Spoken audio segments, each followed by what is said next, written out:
Assalamualaikum warahmatullahi wabarakatuh. Kemarin gue ke rumah Toing, nyokapnya ngasih gue tahu. Yang tahu-tahu aja kalau sebenarnya gue bisa nge-stand up komedi. Halo semuanya, perkenalkan nama gue Ori Prakarevikansa Khairullah. Gue dari kelas 12 IPS 4 SMA Negeri 71 Jakarta. Pada video kali ini gue akan membuat tugas akhir video praktik ya guys ya, bahasa Indonesia. Ini merupakan salah satu syarat kelulusan gue agar gue bisa keluar dari neraka jahanam Gedung Kuning Haji Dogol alias SMA 71 Jakarta. Tidak seperti itu sebenarnya. SMA 71 Jakarta merupakan SMA yang sangat baik ya, sangat baik di luar, sangat baik ya, prestasinya di luar, tapi nggak tahu di dalamnya. Nggak, di dalamnya bagus kok, di dalamnya bagus, merupakan sekolah favorit gue, sekolah impian gue sejak SMP. Malah gue pengen banget masuk 71 dari dulu. Oke, nama gue udah Prakarevikansa Khairullah. Biasanya di absen itu cuma ditulis Ori Prakarevikansa K aja di belakangnya dengan huruf K yang di belakangnya itu K doang, beneran K doang. Kalau lo nggak percaya lo lihat dia sekarang tuh di urutan 28 kelas 12 IPS 4. Nggak tahu kenapa K-nya itu K doang, padahal K-nya itu punya kepanjangan yang bagus, yaitu Khairullah. Dan dulu pas SD ada yang nanya ke gue, temen gue, Ri, K-nya itu apa? Terus gue mau belum sempet jawab. Dan ada temen gue satu lagi, gak tahu, gue lupa namanya siapa, karena gue kesel sama dia, punya dendam sampai sekarang. Tiba-tiba tuh anak nyetuk K-nya itu Kancut. K-nya itu Kancut. Dia bilang nama gue ada belakangnya di Kancut. Dia bilang, dia agak kesel dulu pas SD, namanya anak SD emosinya masih tinggi. Sekarang emosi juga masih tinggi, lebih tinggi malah kayaknya ya. Kayaknya itu gue belum bisa menjawab kayaknya itu Khairullah. Tiba-tiba dia bilang Kancut, kayaknya itu Kancut. Oke. Makanya gue sekarang kalau ditanyain kayaknya apa, yang tahu-tahu aja, termasuk di video ini kalian yang tahu kayaknya itu Khairullah sebenarnya. Kayaknya itu punya arti yang bagus dan makna yang bagus, itu pemberian dari nyokap gue. Oke. Nama gue sendiri kan Ori, panggilannya Ori, tapi gue di rumah panggilannya Raka. Ori itu tuh punya persepsi atau makna yang berbeda di orang lain. Ada yang bilang Orinya itu original, ada yang bilang Orinya itu Orizaza Sativa alias nama padi. Sebenarnya Orinya itu tuh OR-nya doang gitu loh. OR itu nama bokap gue sebenarnya. Dan nggak tahu kenapa kalau misalnya gue beli barang baru dan gue pakai, misal sepatu nih, pas upacara, kan gue baris di depan, temen gue nih yang belakang selalu ngeliatin sepatu gue ya begini, ngeliatin begini sambil ngeliatin mata gue begini. Gue nanya dong, kenapa sepatu gue, kenapa, ada apa gitu. Kata dia gini, barang lo ori atau KW, kan nama lo Ori. Gue bilang KW, puas lo. Kan gue merasa agak tertekan ya, udah masa dengan nama Ori barang gue harus Ori, padahal barang yang KW aja masih cakep di gue gitu kan ya nggak. Gue nya aja cakep soalnya. Udah gitu kayak Ori itu selalu dibanding-bandingin dengan original ataupun berbagai ya hal-hal lain lah yang berkaitan dengan Ori, padahal Ori gue tuh beda gitu. Gue pernah dengar kalau stand up comedy itu tuh dibawakan karena kejujuran dan keresahan. Pertama, kejujuran. Gue jujur banget sekarang itu merasa dihantui oleh berbagai harapan, harapan ortu, tapi nggak beban orang tua, ya nggak sih. Berbagai harapan, cita-cita yang ingin gue capai untuk melanjutkan kuliah dan lain sebagainya. Dan kedua adalah keresahan. Keresahan gue adalah kebijakan Pak Menteri Pendidikan kita, Pak Menteri tersayang kita yang memakai kacamata, yang senyumnya manis itu, Pak Menteri Nadiem Karim.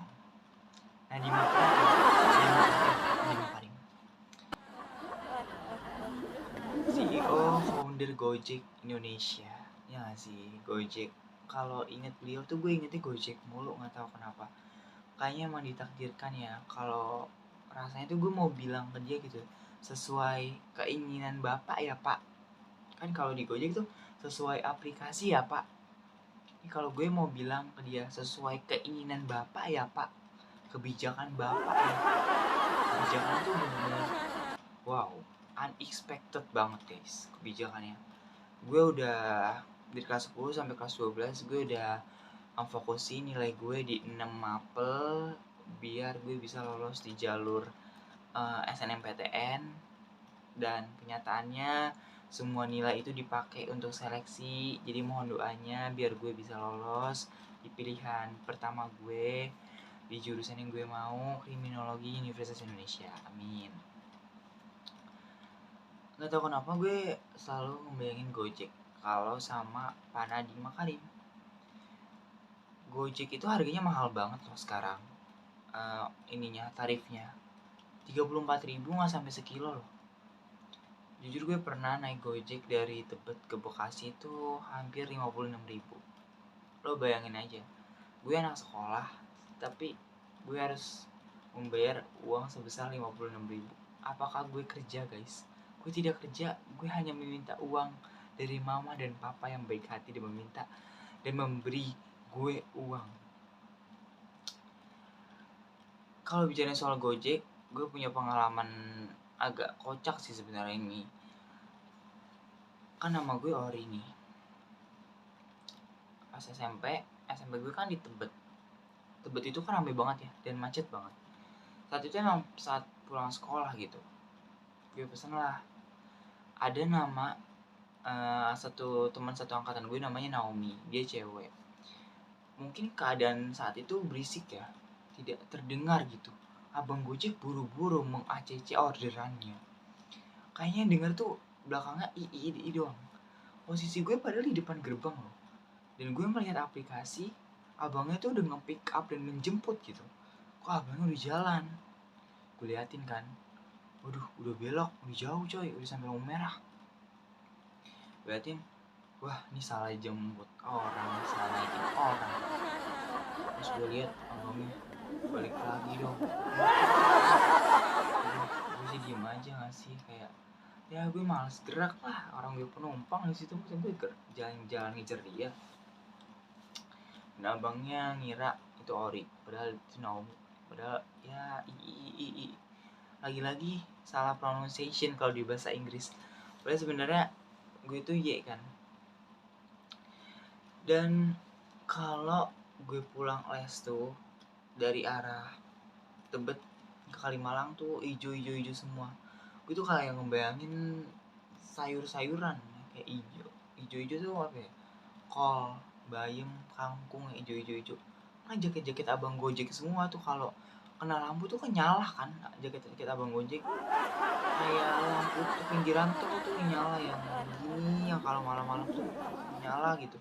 Lucu deh sebenarnya. Gue kalau ada yang jual di Shopee gue mau beli deh, kayaknya lucu banget buat outfit gitu kan sehari-hari.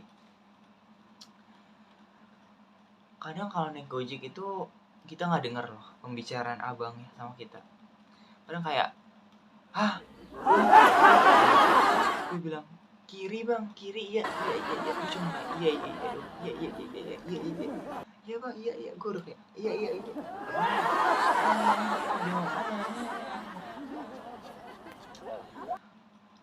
pernah gue dibilang kayak gini sama abangnya. Pertama dia nanya-nanya dulu kan, kayak oh ya kamu kelas berapa dan lain sebagainya. Dia basa-basi. Dan ada satu momen ketika dia bilang ini, modelan kayak kamu tuh pasti banyak yang suka tau. Gue langsung kayak, tapi ini nada ngomongnya tuh lebih kayak agak serem sih sebenarnya. Gue bilang, masa sih bang, gue belum bercandain gitu kan.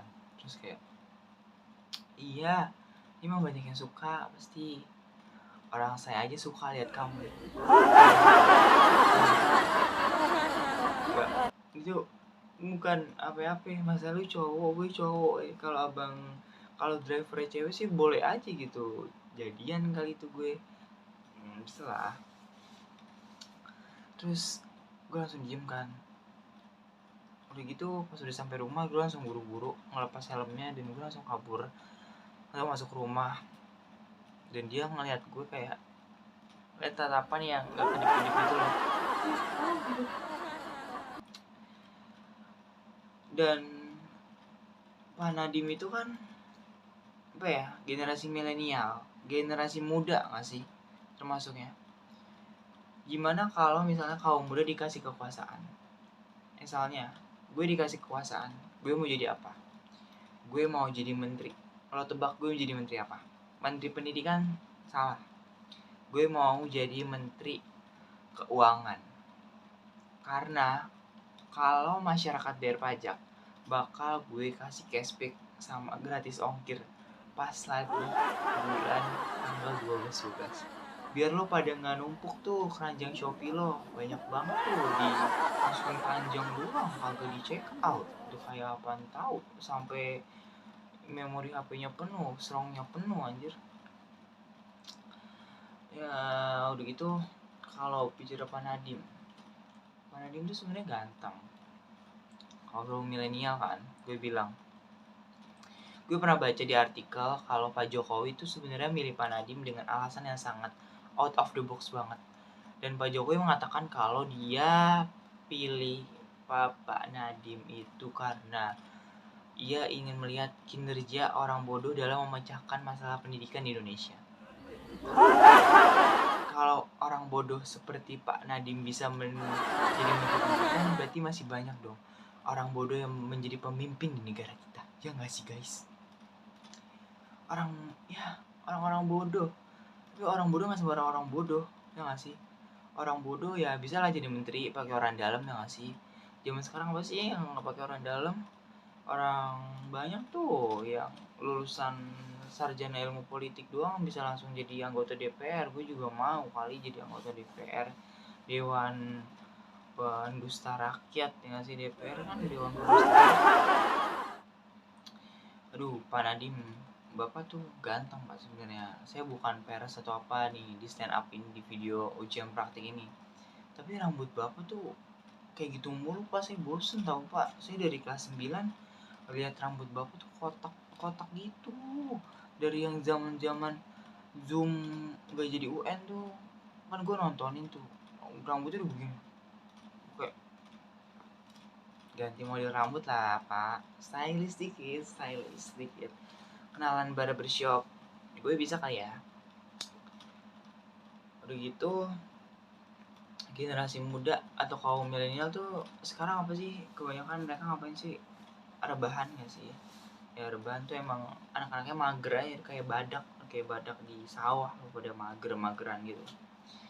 Sebenarnya anak muda tuh bisa menciptakan sebuah kinerja yang baru dan menggerakkan sebuah pemerintahan. Namun kalau menurut gue, kalau kebijakan dan pemerintahannya bagus, namun SDM-nya tidak dapat mengikuti kebijakan-kebijakan tersebut, apakah negara kita akan maju? Gue tanya. Let's say, ketika kebijakan PPDB, zonasi umur, ada pernah gue lihat di suatu sekolah Jakarta, nggak usah disebutin sekolahnya apa, urutan pertama jalur zonasi umurnya 23 tahun. Jurusan 23 tahun. Sedangkan waktu itu gue umurnya 15 tahun. 15 tahun 2 bulan 23 hari. Gue inget banget. Bayangin 15 tahun 2 bulan 23 hari bersaing dengan umurnya 23 tahun. Berarti gue beda berapa tahun tuh sama dia? Gue beda 8 tahun. Gue beda 8 tahun dan gue bersaing. Gue keterima apa kagak coba? Kalau orang yang nomor satunya 23 tahun guys. Allah, nama gue gak ada sedetik pun tuh ke pental. Kayak, tapi gak apa-apa, masih keterima di 71 sekolah penggerak di Jakarta Timur yang kalau di luar kelihatannya berprestasi banget ya guys. DBL-nya bagus, basketnya bagus, anak-anaknya cakep-cakep, gak buat masalah, tapi kita nggak tahu di dalamnya. Ya begitu deh. Ini merupakan salah satu langkah generasi muda. Seharusnya generasi muda tuh menjadi panutan gitu bagi kaum muda dan kaum milenial. Jadi gue bicara soal sekolah penggerak. 2 minggu yang lalu gue datang ke projectnya kelas 10 dan kelas 11 adik tingkat gue yang selalu ngadain project karena mereka kurikulum sekolah penggerak di 71. Dan gue nanya dong, gue kan kurikulum 2013, dan gue nanya, entah gue nanya ke orang yang salah atau gimana, gue nanya gini, maaf dek, penilaiannya tuh seperti apa ya? Apakah kreativitasnya atau individu atau ide-ide yang lu cantumin dapat dinilai? Entah kenapa dia kayak pelongo gitu anaknya. Penilaian apa ya kak? Dia ngomong gitu. Penilaian diri aku. Begitu anaknya cewek kayak pakai kerudung. Penilaian diri aku. Gue langsung kayak, gue bukan membaperin anak orang tapi kayak penilaian projectnya ngomong gitu. Terus penilaian project itu banyak kak, ada dari individu, ada dari kelompok, ada dari fasilitator dan lain sebagainya. Kata gue, oh oke. Dan dia kayak gegeran banget bro. Oke, mungkin sekian dari gue, Ori Prakarya kelas 12 IPS 4. Jangan panggil gue KW. Nama gue Ori. Wabillahi taufiq wal hidayah. Wassalamualaikum warahmatullahi wabarakatuh.